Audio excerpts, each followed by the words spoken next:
Sorocaba completa 372 anos. Para contar essa história, procuramos quem viu tudo acontecer, os monumentos da cidade, da trilha mais antiga das Américas ao ciclo industrial, que deu a Sorocaba o apelido de Manchester Paulista, da fé trazida de Portugal ao som dos vagões que ajudaram a desenhar a cidade. Cada um desses monumentos guarda uma parte da história de Sorocaba e da história de quem vive nela. Antes das ruas, antes dos trilhos, antes das avenidas, já existia um caminho aqui. O Peabiru ligava o Pacífico ao Atlântico e passava por Sorocaba, aberto pelos povos originários há milhares de anos. É a rota mais antiga do continente, e parte dela ainda pode ser reconhecida no traçado de ruas do centro da cidade. Nós sabemos que os indígenas que habitavam o litoral brasileiro, em sua maioria os tupis, tinham contato com os incas. Repito, é uma história muito fascinante, pouca gente conhece isso. E essas trilhas passavam por várias regiões do Brasil, indo do litoral até a região de Cusco, que era a sede do Império Inca. Um conjunto de trilhas que parte do Peru e vai até o litoral atlântico, passa por Sorocaba. Antigamente falava, passava por aqui. Não, cara pálida, passamos. Toda vez que a gente pega General Carneiro, Rua de São Bento, Avenida São Paulo, a gente está usando o mesmo caminho pré-colombiano. É uma veia aqui também que liga o litoral ao interior do Brasil, um outro continente, atravessa todo o continente americano. E os bandeirantes, na verdade, eles foram ocupando as trilhas que já existiam. Por outro lado, existe uma hipótese, difícil de confirmar, mas uma hipótese interessante, que essas trilhas também não são aleatórias. Elas passavam aonde havia a chamada megafauna da América do Sul, preguiça gigante, né? Que eram as caças desses indígenas anteriores aos tupis. Então estamos falando de um caminho, ou caminhos, né? Que são literalmente milenares, e que os bandeirantes, quando chegaram, esses caminhos já estavam mais ou menos prontos. Sorocaba é um deles. E os indígenas acreditavam que esse caminho, olha que bonito, mítico, é bom sublimar, tem a ver com a terra sem males, que fica no interior. Mas qual o interior? Eu vejo que é esse interior, aqui que a gente pode construir a nossa terra sem males, em qualquer lugar, desde que essa maldade que eu tenho seja controlada e canalizada para o bem, para uma vida comum de todos. Baltazar Fernandes, o fundador da cidade de Sorocaba, trouxe de Portugal há quase 4 séculos a devoção à Nossa Senhora da Ponte. É a única catedral do Brasil com este título. Hoje, ela ocupa o centro da cidade e segue reunindo, ainda hoje, a fé de gerações de sorocabanos. O título Ponte é um título de Nossa Senhora. É a única catedral do Brasil que tem esse título. É uma devoção pessoal do fundador da cidade, Baltazar Fernandes, que trouxe essa devoção de Portugal. Qual é a função de uma ponte? A função de uma ponte é unir o que está separado. Aqui em Sorocaba nós temos várias pontes sobre o rio Sorocaba, e que seria difícil a gente transpor, passar o rio, sem essas pontes da Rua 15, de Pinheiros, ali em Santa Rosália e outras, né? Então a ponte aproxima, une o que está separado, aproxima o que está distante. E Nossa Senhora é esta ponte, ela nos deu Jesus. Deus encarnou-se em Jesus, aonde? No seio da Virgem Maria. Então ela é a ponte, ela uniu a divindade com a humanidade, gerando Jesus em seu ventre por concepção, por obra do Espírito Santo. O Cemitério da Saudade é o cemitério mais antigo ainda em funcionamento em Sorocaba. A sepultura, considerada como a mais antiga, data de 1864. No Saudade estão santos populares, nomes que hoje batizam ruas de cidades, mausoléus e o túmulo de João de Camargo, um ex-escravizado que recebeu um dos maiores mausoléus do cemitério. A maioria das famílias antigas de Sorocaba tem um parente sepultado ali. Segundo o historiador Carlos Cavalheiro, um lugar de memória e um dos poucos que ainda mantém as portas abertas. É um túmulo vistoso e ele destoa de alguém que teve o histórico de João de Camargo. A maioria das pessoas que foram escravizadas, né, pretas, pobres, né, não tem um túmulo aqui como esse. esse túmulo ele rivaliza, de certa maneira, com os túmulos das pessoas de posses daqui da cidade. Isso é bastante significativo, porque demonstra também aí uma disputa de uma memória, né? Que memória nós queremos da cidade? E essa aqui é uma memória da população negra, da população excluída, da população dos trabalhadores, das tradições caipiras também, das tradições africanas, e que resiste a partir desses símbolos. Esse daqui é um dos símbolos dessa resistência de João de Camargo aqui em Sorocaba. João de Camargo nasceu, ele era escravizado, era analfabeto, era preto, então assim, socialmente falando, era uma pessoa que tinha tudo para ser excluído, inclusive da história, ser apagado da nossa história, né? Ele não só consegue transcender tudo isso, como o túmulo dele hoje disputa com os túmulos ricos, porque é uma reprodução da capela dele. É um espaço de memória. Sim. É um espaço de memória, né? É um espaço em que você pode contar um pouco da história, mas também perceber essas relações sociais, como a gente falou, né? Quem é quem dentro da cidade, quem se achava merecedor de ser lembrado, quem não se achava, né? Quem não podia ser lembrado depois da morte. Então é uma disputa, é uma tensão. Por isso a representatividade desse túmulo do João de Camargo, porque ele mostra essa disputa, essa tensão mesmo que existia, né? Sim. João de Camargo era alguém para ser esquecido. Uma pequena placa que serve para todos nós. Os mortos não morrem quando morrem, morrem quando são esquecidos. E os mortos não são só os nossos entes queridos, são nossos sonhos, ideais, o que nós acreditamos, o que na juventude nós sonhamos e que abandonamos e esquecemos. E matamos esses sonhos, esses ideais. O Museu Histórico Sorocabano fica em um antigo casarão. Além das memórias de várias fases da cidade, no local também está o Parque Zoológico Quinzinho de Barros, que abriga cerca de 240 espécies de animais e recebe até 7.000 visitantes em alguns fins de semana. É onde muitas crianças da cidade têm o primeiro contato com a natureza e com a própria história. O que a gente sabe é que o casarão do museu ele era a casa principal dessa chácara, né? Que na verdade, se eu não me engano, todo o bairro aqui, toda essa vizinhança era essa chácara, não era só onde hoje é o zoológico. E aí com o tempo ela foi sendo loteada e foi transformada em bairro, né? De um modo geral. E por fim ficou a Chácara Quinzinho de Barros, que deu origem ao Parque Zoológico e também o museu que veio para cá, porque na verdade o Museu Histórico Sorocabano ele existe desde 1954. Ele foi inaugurado para comemorar o 3º centenário da cidade e ele, na época que ele foi inaugurado, ele funcionava no centro da cidade. E com o passar do tempo, ele passou a ser administrado pela prefeitura e em 1968 ele foi reinaugurado aqui na Chácara Quinzinho de Barros, zoológico e casarão, né? Por isso que o Quinzinho é interessante. Quando você vê a molecada ali no zoológico, né? Criança gosta de zoológico. E esse cara vai virar adulto, ele vai entender. Não, aquele é o Quinzinho onde eu passava ali o domingo com meu pai, com a minha família e tal. Eu não vou deixar de destruir aquilo ali. Uhum. Então, monumento é memória viva, não memória morta. O monumento é presente, não passado. Ele conecta com o passado, mas ele tem que estar em você.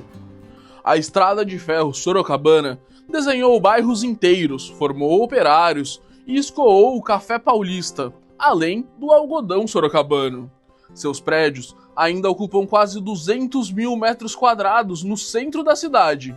E trilhos abandonados, assim como trens, ainda cortam a paisagem urbana. Durante muito tempo, esses barracões foram os maiores barracões de reforma e construções de vagão da América Latina. Aqui você tinha fundição, você tinha carpintaria, você tinha usinagem, enfim, você tinha tudo o que era necessário para construção e reformas de vagões de trem.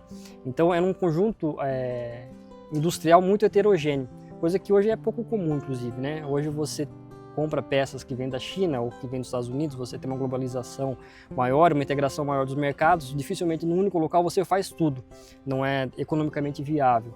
Mas para entender por que prédios tão grandes e um conjunto arquitetônico tão robusto, é por isso, porque se fazia tudo aqui, era completo. O que está sendo utilizado de forma competente, vamos dizer dessa forma, seria o MAX, né, o Museu de Arte Contemporânea, que está onde antigamente era o armazém de mantimentos do pessoal da Estrada de Ferro Sorocabana. Você tem um barracão cultural, que agora está com o Centro de Tradições Nordestinas, e ali já foi um espaço da prefeitura para eventos artísticos, apresentações. Você tem a Pinacoteca, que originalmente era uma residência, né, de engenheiros da ferrovia, que quem reformou foi o Instituto de Arquitetos do Brasil. Na época, a presidente era a Luciana Valzec, ela que ficou à frente.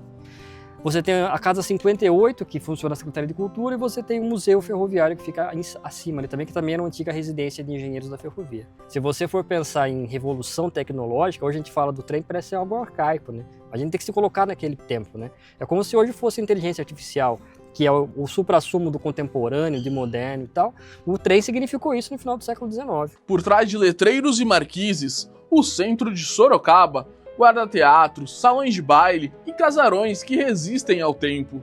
Por ali, passam milhares de pessoas todos os dias.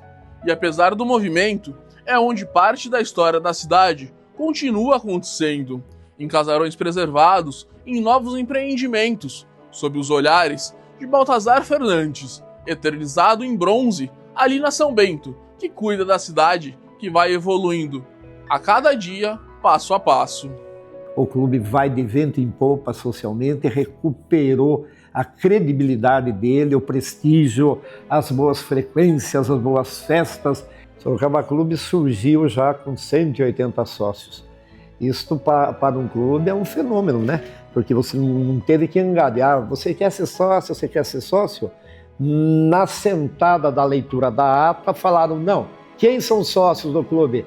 Os 180 catalogados já estão aí. Pessoas mais antigas têm uma memória afetiva, porque faziam bailes ali, aí o monumento fica, né, isolado, não se usa mais, e uma geração toda não tem aquela memória afetiva. E aí, pode destruir, né, pode ocupar, pode demolir. Então, o que vale para um monumento ser chamado monumento não é o seu aspecto arquitetônico apenas, é essa memória afetiva e cultural que é passada de geração em geração. A Fundec é uma instituição mais do que super importante, né, para a cidade, né, pelo ter o conservatório, ter as apresentações. E é um prédio de patrimônio, né, ele é bastante antigo, ele estava em processo de tombamento, mas o que é interessante, assim, a arquitetura dele, né? A rua do lado de fora é pública, do lado de dentro é uso residencial, outro fim. Mexer com esse prédio fez parte de um processo muito importante meu, do ponto de vista psicológico, porque parece que cuidar desse espaço era como cuidar de mim mesmo, uma parte de mim mesmo. Eu sinto que ele se projeta, sabe? Aquilo que estava no meu interior se projeta aqui. Já fez lançamento de livros aqui, a gente já fez oficina de cerâmica, oficina de pintura. Então, se alguém chega com uma ideia cultural pra gente, posso fazer aí? Pode, vem, faça. O espaço é nosso. Inevitavelmente, tem os músicos que estão vindo ensaiar, quando tem som, então fica com essa outra cara, aí tem a exposição, lançamento de livro, vários encontros. É um espaço que está aberto desde uma pessoa que vem para trabalhar à tarde e aí quer um ambiente mais tranquilo e encontra aqui, a encontro de amigos, aniversários, eventos diversos, e a facilidade de você estar no centro da cidade e estar num prédio dividindo espaço com outras empresas ligadas, né, a esse movimento todo, só vai movimentando, vai atraindo mais pessoas que têm o mesmo interesse. Nunca foi muito planejado, as coisas foram acontecendo naturalmente e a gente foi crescendo e virando esse espaço que a gente é hoje. O Mercado Municipal de Sorocaba funciona desde 1938 e recebe cerca de 5.000 pessoas por dia. Muitos comerciantes estão lá há décadas e boa parte de quem passa pelos corredores não vai só atrás de comida ou de produtos, vai atrás de encontros, de memórias. Ele foi inaugurado em 12 de outubro de 1938. Então, nessa data, a gente comemora o aniversário do mercado e é dia de Nossa Senhora Aparecida. Então, foi feito já uma data meio previsível para ter duas comemorações nesse mesmo dia, né? Ele, no começo que ele foi inaugurado, ele inaugurou praticamente vazio, porque existia um outro mercado perto da rodoviária e o pessoal de lá relutou muito em vir para cá. E achava que ia vir para cá e ia perder aquela clientela. Mas graças a Deus que aconteceu isso aí, né? O pessoal migrou e o povo adotou o mercado aqui no ponto central de Sorocaba. O meu avô começou aqui dentro do mercado, meu avô e meu pai já vendendo peixes, né? Antes disso eles vendiam miúdos na rua, no cavalo e tudo mais, né? Mas aqui no mercado sempre foi com peixe. As pessoas acabam tendo um carinho especial, né? É um ponto turístico, aqui é um prédio tombado, né? Faz parte da história do mercado, faz parte da história de Sorocaba, né? Se a gente vê a história do mercado municipal com a história do centro, do comércio, onde começou, é muito importante, né? O mercado sempre foi um grande centro de comércio, né? Era um grande atacado aqui antigamente, né? Então, com certeza, o mercado municipal faz parte da história de Sorocaba e o sorocabano reconhece isso e tem muito carinho. Eu sou um satélite do mercado. Você já não sai lá da casa para vir comer um salgadinho meu aqui, talvez não. Mas vem para comprar outras coisas, passa aqui, vê o salgadinho e acaba comprando. Então a gente está aqui dentro do comércio que é tudo irmãos. Hoje o mercado municipal ele virou referência, né, nas questões de produtos para controle de peso, para controle de saúde, colesterol, diabetes. Então o pessoal que vem no mercado municipal vem procurando tanto esse tipo de produto também como o mais barato, porque como nós vendemos a granel, fica muito mais barato que nos mercados comuns.